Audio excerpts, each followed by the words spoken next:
Louvado seja nosso Senhor Jesus Cristo, para sempre seja louvado. Meus queridos e amados irmãos, estou iniciando os vídeos pedindo, dá uma curtida no vídeo. Se você não é inscrito, se inscreve no canal, compartilha esse conteúdo com mais alguém, escreve um comentário, nem que seja um amém, porque os vídeos não estão sendo entregues. As pessoas que me encontram, pessoas que me mandam mensagem dizendo: Denis, você parou de gravar vídeos no YouTube porque eu não estou mais recebendo os vídeos. E eu estou colocando vídeos diariamente. Então, por algum motivo, o algoritmo do YouTube não está entregando os vídeos aos inscritos e provavelmente não está apresentando o conteúdo para outras pessoas. Então, peço a você, já chega aí dando uma curtida, se inscreve no canal, compartilha esse conteúdo. Vamos fazer com que a plataforma entenda que o canal tem relevância e que possa também entregar o conteúdo para outras pessoas. O evangelho de hoje, que é tirado de São Mateus, capítulo 20, do 1 ao 16, é um evangelho que fala de uma parábola bem interessante, e eu gostaria de fazer uma reflexão um pouco mais longa. Se você não quiser escutar agora, escuta depois, mas eu queria fazer uma reflexão um pouco mais longa, porque é muito interessante esse texto do Evangelho de São Mateus 20, do 1 ao 16. Diz assim o Evangelho: Naquele tempo disse Jesus aos seus discípulos esta parábola: O reino dos céus é como a história do patrão que saiu de madrugada para contratar trabalhadores para a sua vinha. Então veja, existe uma vinha, O Senhor Jesus falou muitas vezes: olha, a messe é grande, mas os operários são poucos. Pedi, pois, operários para a sua messe. Em outra ocasião, Jesus vai dizer: olha, o campo está pronto para a colheita. Pedi operários para a colheita.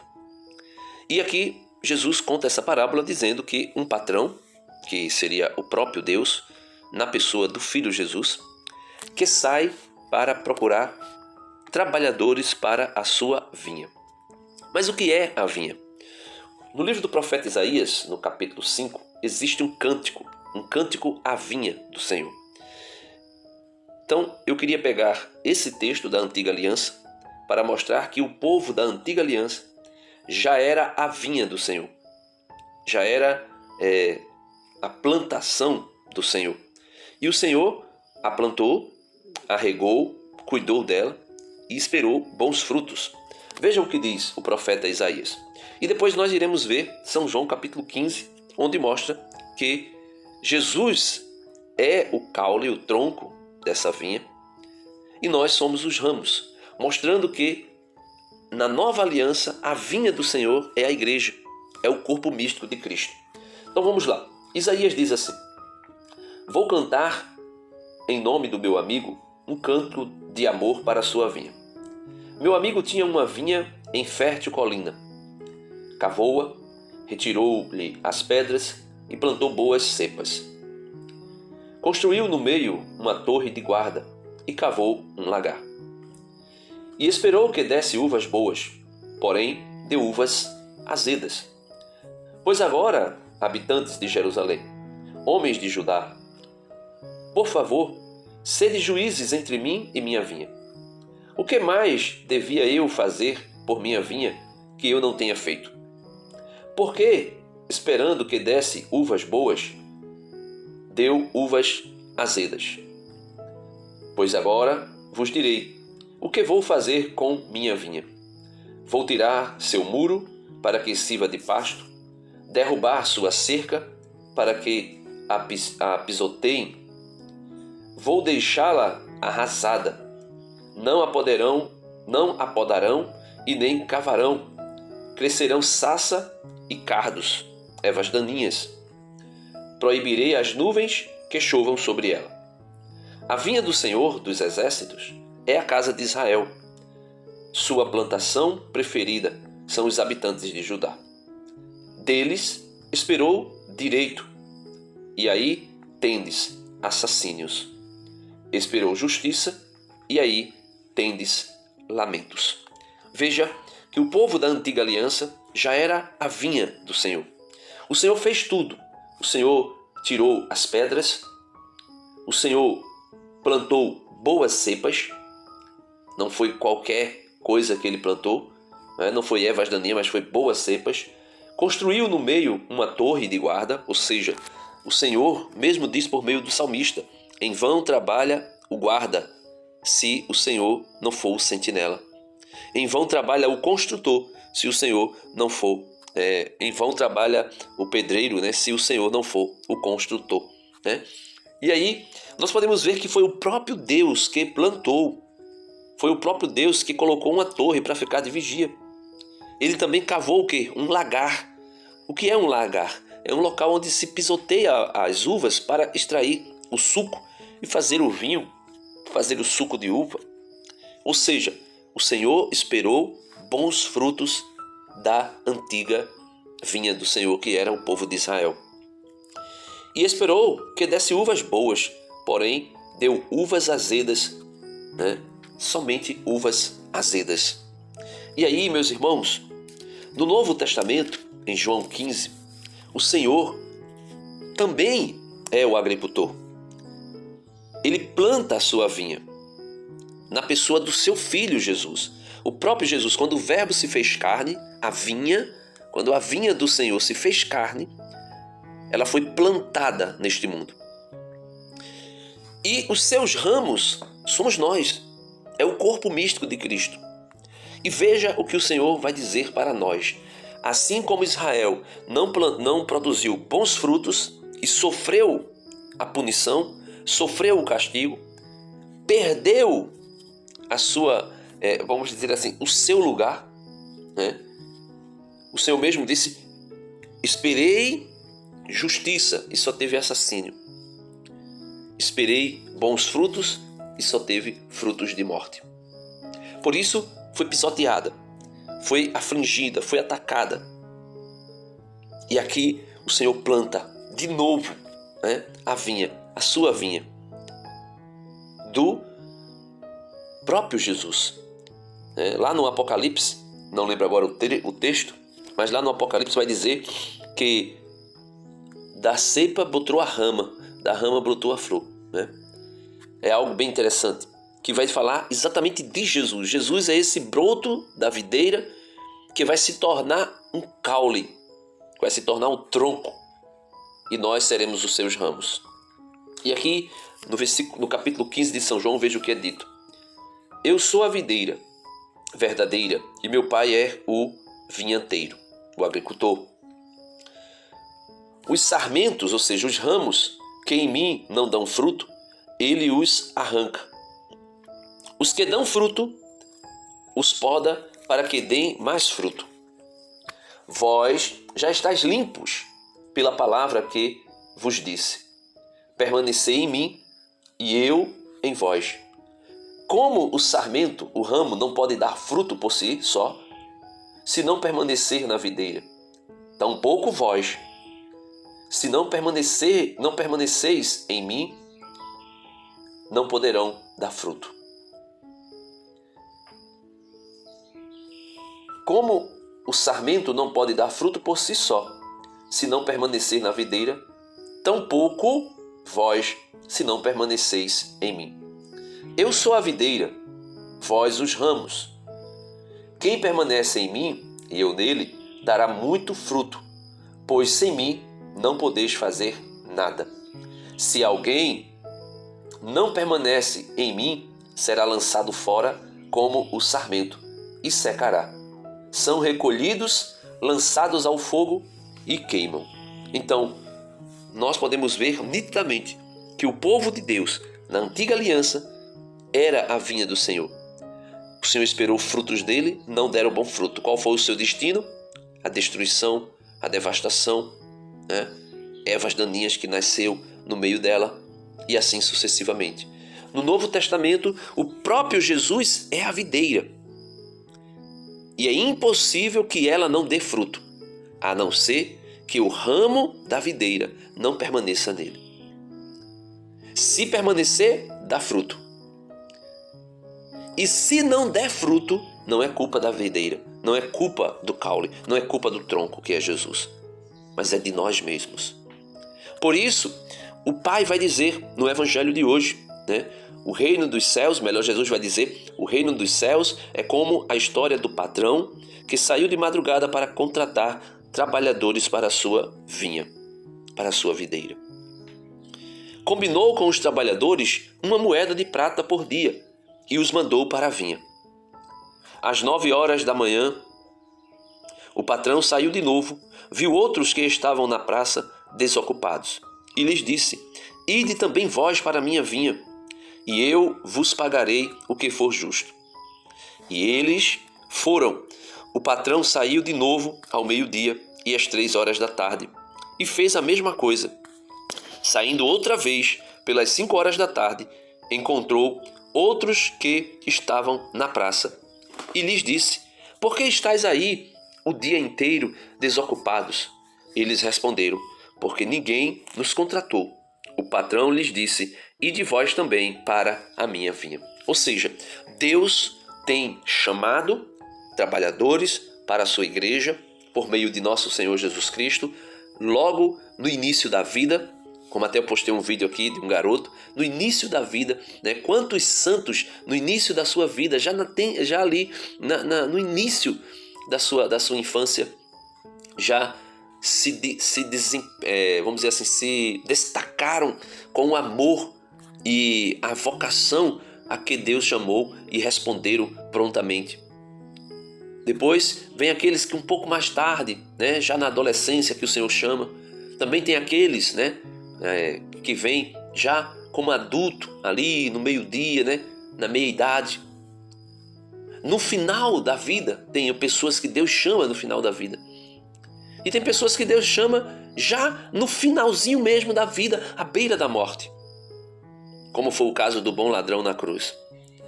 Mas todos são chamados para produzir frutos. Todos são chamados. E aí, um dia, o Senhor irá tratar com todos eles. O Senhor irá retribuir a cada um deles o que foi combinado. Se vocês produzirem frutos, vocês permanecerão em mim. Se vocês não produzirem frutos, vocês não permanecerão em mim. Mas veja, meus irmãos, no versículo 7, né? Ou melhor, no versículo 8. Quando chegou a tarde, o patrão disse ao administrador: chama os trabalhadores e paga-lhes uma diária a todos, começando pelos últimos até os primeiros. Vieram os que tinham sido contratados às 5 da tarde, e cada um recebeu uma moeda de prata, o que o Senhor tinha combinado. Essa moeda é a nossa salvação. Essa moeda é a herança eterna que o Senhor quer nos dar. Essa moeda é a nossa justificação diante do Pai por meio de Jesus Cristo. Essa moeda, meus irmãos, é o prêmio da vida eterna. E aqueles que já no finalzinho da vida foram chamados pelo Senhor, alcançaram a salvação. Em seguida, vieram os que foram contratados primeiro e pensavam que iam receber mais. Às vezes nós na igreja ficamos pensando: eu vou receber mais, porque eu fiz mais. Achando que é o que nós fazemos. Achando que é o que nós realizamos que vai fazer com que nós recebamos a nossa salvação. Mas não é somente isso. É com que coração nós fazemos. É com que amor nós fazemos. É com o empenho, a caridade que nós colocamos naquilo que fazemos. O apóstolo São Paulo, na primeira carta aos Coríntios, no capítulo 13, tem uma mensagem tão linda e extraordinária para mostrar para nós que não basta apenas trabalharmos, apenas fazermos, mas que é necessário amor, né? Veja, ainda que eu falasse todas as línguas humanas e angélicas, se não tenho amor, sou um metal estridente e um símbolo que tine. Ainda que eu possua o dom de profecia e conheça todos os mistérios e a ciência inteira, ainda que eu tenha fé capaz de mover montanhas, se não tenho amor, não sou nada. Ainda que eu reparta todos os meus bens e entregue meu corpo às chamas, se não tenho amor, de nada me serve. O amor é paciente, é amável. O amor não é invejoso, nem fanfarrão. Não se orgulha, não é orgulhoso, não se faz coisa inconvenientes, não procura o próprio interesse, não se irrita, não guarda rancor, não se alegra com a injustiça, mas se alegra com a verdade. Tudo desculpa, tudo crê, tudo espera, tudo suporta. O amor jamais acabará. As profecias cessarão, serão eliminadas, as línguas cessarão, o conhecimento será limitado, porque conhecemos imperfeitamente. Olha, porque conhecemos imperfeitamente, profetizamos imperfeitamente. Quando chegar o perfeito, o parcial será eliminado. Quando eu era criança, falava como criança, pensava como criança, raciocinava como criança. Ao tornar-me adulto, abandonei as coisas de criança. Então, Deus mostra para nós que não basta apenas fazermos. É necessário que nós amemos. Porque fazer coisas, meus irmãos, fazer caridade no sentido, vamos dizer assim, simples da palavra, de dar esmola, qualquer pessoa dá. Mas fazer por amor a Jesus e ao próximo, não. Somente aqueles que forem verdadeiramente discípulos de Jesus. Então, vieram os que tinham sido contratados às 5 da tarde e cada um recebeu uma moeda de prata. Por quê? Porque não somente fizeram, mas fizeram com amor. Em seguida, vieram os que foram contratados primeiro e pensavam que iam receber mais, porém cada um deles recebeu uma moeda de prata. E aí veja a reação, Vejam a reação.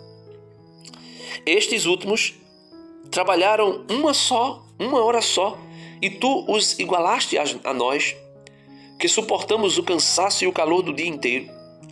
Então, a palavra do Senhor, que é justa, justíssima, declara para nós. Então o patrão disse a um deles: amigo, eu não fui injusto contigo. Não combinamos uma moeda de prata? Toma o que é teu e volta para casa. Eu quero dar a este, que foi contratado por último, o mesmo que dei a ti.